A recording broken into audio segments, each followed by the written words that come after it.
आहत चीमा जो है वो नैब हिरासत में बैठे हुए हैं और ज़मीन पे बैठे हैं और आँखों को उनको चेहरा ऊपर उठाने की इजाज़त नहीं है, नीचे बैठे हैं ज़मीन पे, ज़मीन की तरफ मुँह करके। और जो तफ्तीशी बैठे हैं उनके सामने उनकी शक्लें वो नहीं देख पा रहे और एक लैंप लगा हुआ है। फिल्मी सीन पूरा क्रिएटेड है, पूरा एक फिल्मी सीन है। वजह उसकी क्या थी? वजह ये थी कि पहली गिरफ्तारी थी और आहत चीमा के पास वो सारा कुछ था जो रिक्वायर्ड था उस वक़्त। और वो तफ्तीशी उनसे पूछ रहे थे कि मेट्रो बस में क्या किकबैक्स हैं, शहबाज शरीफ के बताएं। सोलर जो कायदन सोलर कंपनी के ये CEO थे गालिबन उन दिनों, तो उसी चक्कर में उठाया भी शायद गया था। यही सारी चीज़ें थी जो मैं अभी तक रिकॉल कर पाया हूँ, जो चीज़ें मुझे याद हैं। तो उन्होंने पूछा कि भाई इसमें कितने किकबैक्स हैं शहबाज शरीफ साहब के, 56 कंपनियों में क्या, ये तफ्तीश चल रही है, ये सारा प्रोसेस चल रहा है। अच्छा, उसके बाद एक फ्रेम चेंज होता है। अब फ्रेम जो ही चेंज हुआ तो आहत चीमा अपने सेल में मुक़य्यद है और ये मीडियम सा एक कमरा है, छोटा कमरा है बिल्कुल, क्योंकि वो नैब हिरासत के जितने सेल्स थे वो बतौर जर्नलिस्ट हमें देखने का मौका मिला, तो वो उसमें टहल रहे हैं, चहलकदमी कर रहे हैं, जो हमें देखने का मौका मिला। वो हिरासत के अंदर है और कोई ग्रीन कलर की बेडशीट उनके अवेज़ा की हुई है बेड के ऊपर और ख़ुद उन्होंने टी-शर्ट पहन रखी है, गर्मी का मौसम है और चहलकदमी कर रहे हैं।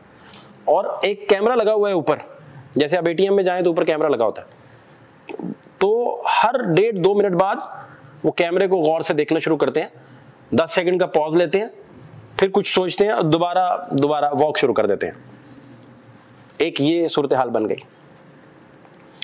आहत चीमा की जो अहलियां हैं वो हिरासत के दौरान उन्हें मिलने आती हैं, तो रिकॉर्डिंग ऑन है, ऑडियो रिकॉर्डिंग। उन्हें एक जगह मिलवाया जाता है तो वहाँ बग्ड है, कमरा सारा बग किया हुआ है, वो सुन पा रहे हैं, वहाँ के जितने भी लोग हैं, अहलकार हैं, वो सुन पा रहे हैं क्या बातें हुई हैं। तो बेगम साहिबा जो हैं वो पैगाम लाई हैं कि 7 कह रहा है, 7 कह रहा है कि गोल्डन बाउल आपके लिए है, डटे रहिएगा, गोल्डन बाउल। और 51 कह रहा है कि ये करेंगे। इतलात आई कि इस मैसेज को क्रैक करने की कोशिश जब की गई तो पता नहीं चल रहा था ये क्या है, 7 क्या है और गोल्डन बाउल क्या है, इसका नहीं पता चल रहा था। तो जब क्रैक करने की कोशिश की गई तो वो जो उनकी अहलिया थी उन पे इंटेलिजेंसिया डिप्लॉय कर दी गई कि नजर रखें भाई ये क्या चल रहा है, ये 7 कौन है, ये कौन क्या चल रहा है। तो पता चला कि उस वक्त के चीफ सेक्रेटरी जो हैं, जो शहबाज शरीफ के लिंक थे, शहबाज शरीफ का पैगाम इन तक लेके आते थे, चीमा साहब की वाइफ तक, इनकी अहलिया तक लेके आते थे, वो मैसेजिंग वहां से आ रही थी। और फिर डिकोड जब इसको किया इंटेलिजेंसिया ने तो पता ये चला कि 7 क्लब ने कहा है कि आपको चीफ सेक्रेटरी बनाएंगे, आप डटे रहिएगा। और इसी तरह 51 जो इस्लामाबाद में आपको विफाक में कोई रिस्पॉन्सिबिलिटी दी जाएगी। इन खबरों के जो सोर्स हैं, ये खबरें मैं आपको जो आपके सामने बता रहा हूँ, सऊद बट साहब की वसातत से बता रहा हूँ। ये सारे वाक़यात मुझे उन्होंने सुनाए हैं। इनमें से बहुत सारी चीज़ें मैंने और सऊद साहब ने मिल के भी रिपोर्ट की हैं, रिकॉल भी उन्होंने करवाया, फ़ोन पे काफ़ी देर हम बिज़ी रहे, तो वो ये बातें सारी मुझे आज बता रहे थे। अच्छा, इसके अलावा आप नेक्स्ट अगर आ जाएं, नेक्स्ट थोड़ा सा आगे चलें, तो आहत चीमा साहब जो हैं वो अदालत उन्होंने पेश होना है। और अदालत पेश होने से एक लम्हा पहले मैं एक और वाक़या सुनाता हूँ। आहत चीमा साहब जो हैं, उनकी जो फेडरल मिनिस्टर हैं, उनकी जो वालिदा साहबा हैं वो नैब पेश हुई हैं, वो नैब आई हैं। और पंजाब में कल्चर है मोस्टली ख़वातीन और वालिदैन वालदा जब ख़ास तौर पे, क्योंकि इससे बड़ा तो कोई नहीं इंसानी रिश्तों में, वालिद और वालिदा से बड़ा तो कोई रिश्ता है नहीं। तो वालिदा जब खुद चल के नैब आई हैं, उनको बुलाया भी गया है, तो वहाँ कन्फ्रंट्रेशन भी हुई है, वहाँ गुफ्तगू भी हुई है। तो उनकी वालिदा ने कहा है नैब वालों से कि मेरे बेटे को आप छोड़ दें, ये माल भी हमारा ही है, ये हमारा माल है, हमारे पैसे हैं, सारा कुछ हमारा है, हमने कोई किकबैक्स नहीं, कुछ नहीं लिया हुआ, आप हमें छोड़ें। और उन्होंने ये बात कर दी है वालिदा ने। अच्छा, अब ये एहतसाब अदालत जाते हैं पेश होने, तो इनकी जो अहलियां हैं उन्होंने जज साहब से दरख्वास्त की है कि जज साहब चीमा साहब को ना विदाउट हथकड़ी आप अदालत में पेश करें, बच्चे बाहर बैठे हैं, उन पे इम्पैक्ट बड़ा गलत जाएगा, हम उनके वालिद को नहीं दिखा सकते कि ये हथकड़ी में है, वो हम बिल्कुल नहीं दिखाना चाहते। तो जज साहब ने जो प्रोसिक्यूटर नैब थे उनसे पूछा, उन्होंने कैटेगोरिकली मना कर दिया। उन्होंने कहा इसके तो लिए चेयरमैन नैब अप्रूवल दें, कोई प्राइवेट मीटिंग का तो हम नहीं कर सकते, तो वो ना हो सका। अब वहां से चीमा साहब जब जुडिशल हो गए तो मैं उन्हें मिलने चला गया, साद रफीक साहब को, ख्वाजा सलमान रफीक साहब को, आहद चीमा साहब को, फवाद हसन फवाद को, हनीफ अब्बासी साहब को, इन सब को, या सादिक भी इनको कुदरती मिलने आए हुए थे उसी दिन। तो मैं जब मिलने चला गया तो वहाँ से मुझे पता चला कि वो डिप्टी सुपरिटेंडेंट का कमरा यूज़ करते हैं एज ए जेलर, और बच्चे जब आते हैं तो उनको पता है कि वालिद की अपॉइंटमेंट कैंप जेल लाहौर में हो चुकी है, तो वो बच्चों को रिसीव करते हैं, एज ए जेलर रिसीव करते हैं, और सुपरिटेंडेंट के तौर पे या डिप्टी सुपरिटेंडेंट के तौर पे रिसीव करते हैं कि बड़ी पोस्ट उन्हें बड़ी मिल गई, ताकि बच्चों को पता चले कि वालिद जो है वो। और इस दौरान चीमा फैमिली ने अपने घर में सारे टीवी बंद कर रखे थे, मोबाइल फ़ोन वगैरह उनके सामने नहीं, एंड्रॉयड फ़ोन और इंटरनेट वाले फ़ोन और यूट्यूब्स वगैरह बच्चों को एक्सेस नहीं थी, ताकि वो कहीं ये ना देख लें कि उनके वालिद के साथ क्या बीत रही है, ये सारी चीज़ें। अच्छा, दूसरा एक और, चीमा साहब जो हैं इन पे सबसे बड़ा प्रेशर था कि ये वादा माफ गवाह बन जाएं, चूँकि उस वक़्त जो ताकतवर लोग थे उनका ये ख्याल था कि चीमा साहब जो हैं वो बेसिकली ऐसे तोते हैं जिनमें शहबाज शरीफ की जान है। इन्हें पता है 56 कंपनियों में क्या हुआ, कहाँ कहाँ किक बैक्स हैं, रिपोर्टेडली जो बातें उन दिनों जो केसेस बने उसके मुताबिक कह रहे हैं, और इन्हें पता है कि सोलर में कहाँ कहाँ किक बैक्स हैं, इन्हें पता है मेट्रो में कहाँ कहाँ किक बैक्स हैं। तो इस तोते को अगर ब्रेक कर लिया गया तो शहबाज शरीफ पकड़ने आसान हो जाएंगे। अगर शहबाज शरीफ साहब की इमारत में आज चीमा की ईंट निकाल दी जाती तो शहबाज शरीफ इमारत सारी धड़ाम से गिर जाती, क्योंकि पहली गिरफ्तारी भी थी और सबसे ज्यादा फोकस्ड करके इनको गिरफ्तार किया गया था, बड़ा होमवर्क करके। उन दिनों मीडिया रिपोर्ट्स आएंगे आहद चीमा वादा माफ गवाह बन गए हैं। तो मैं एक अफसर हैं, बहुत ज़बरदस्त और शानदार अफसर हैं, उनके पास भी चला गया। उन्होंने मुझे कहा कि खबर हमने नहीं देनी, लेकिन आप आ जाएं, खाना शाना खाते हैं।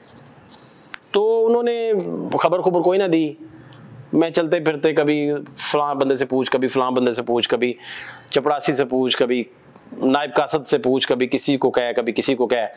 तो एक चचा नायब कासद, वो बड़े ज़बरदस्त आदमी थे, तो मुझे चाय उन्होंने पिलाई और मुझे कहते हैं कि बेटा जी वो चीमा नहीं मानता, चीमा नहीं मान रहा।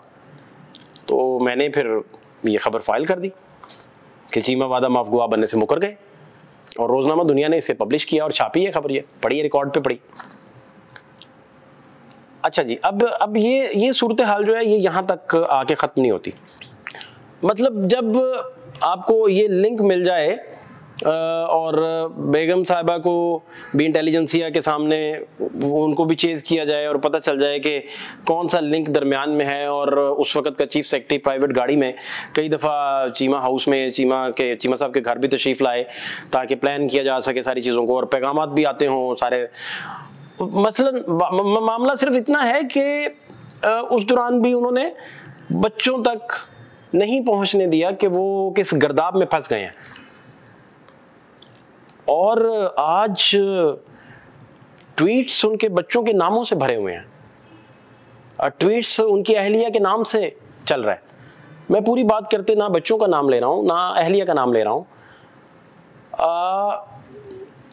आप ये देखिए कि जो उन्होंने सारी इमारत बच्चों के लिए खड़ी की थी, वो उनकी जो मिस्टेक है, गलती है, वो सारे का सारा मामला उन्होंने सारा जो है वो ख़त्म हो गया मामला। और जो वो चाह रहे थे, जो जिस तरीके से बच्चों को बैक कर रहे थे, जो लेके चल रहे थे, और एचिसन के जो प्रिंसिपल हैं, ये इस्तीफा उन्होंने पहली दफा नहीं दिया। ये 12 सितंबर 2018 में या इससे एक दिन पहले भी वो रिजाइन कर चुके थे।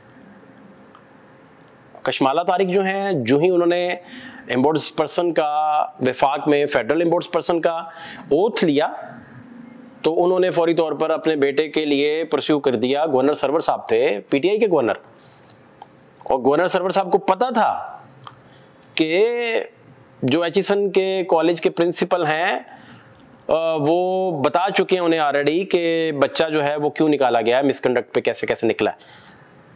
लेकिन गवर्नर साहब ने प्रिटेंड यही किया उस वक्त के दौर में, जो खबरें भी उन्होंने छुपवाई कि मुझे तो पता नहीं था। 3 रुकनी कमेटी उन्होंने बना दी। 3 रुकनी जब कमेटी बनी तो प्रिंसिपल जो हैं एचिसन के, उन्होंने कहा मैं इन हालात में काम ही नहीं कर सकता, इन हालात में मैं कैसे काम करूंगा, तो उन्होंने रिजाइन कर दिया था। अब ये सूरत हाल है कि मैं आज बड़ी अहम शख्सियत से बात कर रहा था, टेलीफोनिक। वो शख्सियत एचिसन के सारी मामलात को समझती है। एक बात और मैं आपको इधर अर्ज करूं, जो माइकल थॉमसन हैं प्रिंसिपल एचिसन के, ये बच्चों के हक में इतने बेहतर हैं कि वाइस प्रिंसिपल इन्होंने सैक कर दिया था। वजह क्या बनी थी कि वो बच्चों के जो ग्रेड्स दे रहा था उसमें उन्हें लगा बच्चों कंप्लेन ज़्यादा आना शुरू हो गई। कंप्लेन ज़्यादा आई तो कुछ 10 पेरेंट्स आए, उन्होंने बताया कि हमारे बच्चों के ये ग्रेड्स ही नहीं है, ग्रेड्स आप गलत दे रहे हैं।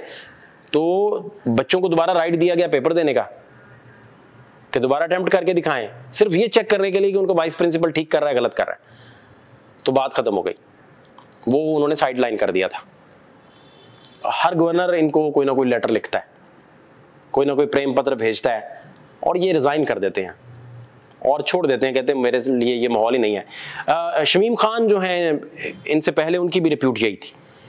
शमीम साहब की रिप्यूट भी यही थी कि बतौर एचिसन के प्रिंसिपल वो भी इस बात को, अब भी गवर्नर साहब ने बड़ी कोशिश की कि हम नया अमेंडमेंट इसमें कर दें, बड़े लेटर और खतूत लिखे गए, लेकिन रियल जो कहानी है वो यही है कि अहद चीमा साहब अपने बच्चों की जो है रिप्यूट, उनकी साख बचाने के लिए नैब के पुलसरात से गुजर गए, शहबाज शरीफ के खिलाफ वादा माफ गवाह बनने से मुकर गए, और एक छोटी सी गलती आज उनके बच्चों को टॉप ट्रेंड ट्विटर पे ले आई है, और पूरे पाकिस्तान का सोशल मीडिया उनके बच्चों के नाम ले लेके वावेला कर रहा है। और इस गलती ने वो जो सारा उन्होंने पैंडा तय किया था, जो सारा उन्होंने फासला तय किया था, उस सारे पे शायद पानी फेर दिया है। फात शहबाज खान को इजाज़त दीजिए, अल्लाह ने के बाद।